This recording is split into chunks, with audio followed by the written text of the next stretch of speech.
Q9 న్యూస్కు స్వాగతం. కాలుష్య నియంత్రణ మండలి సూచనలను అనుసరించి గౌరవ చైర్పర్సన్ మరియు గౌరవ మున్సిపల్ కమిషనర్ ఇచ్చిన ఆదేశానుసారం ఈరోజు పట్టణంలోని పలు టిఫిన్ సెంటర్స్ మరియు హోటల్స్లలో ప్లాస్టిక్ మరియు పరిశుభ్రతపై తనిఖీలు నిర్వహించడం జరిగింది. తనిఖీల్లో పట్టుబడిన ప్లాస్టిక్ను సీజ్ చేసి 12,500 రూపాయల జరిమానా విధించడం జరిగింది. ఈ తనిఖీలలో శానిటరీ ఇన్స్పెక్టర్ గజానన్, పర్యావరణ ఇంజనీర్ పూర్ణమౌళి, మున్సిపల్ సిబ్బంది అక్షయ్, రవి, ప్రశాంత్, నరేష్, సంతోష్, నర్సయ్య తదితరులు పాల్గొన్నారు.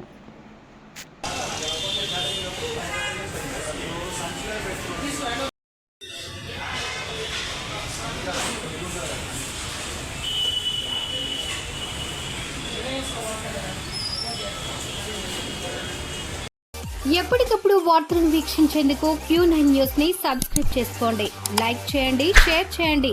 విలువైన సమాచారాన్ని ముందుగా మీరే తెలుసుకునేందుకు బెల్ బటన్ ని క్లిక్ చేయండి.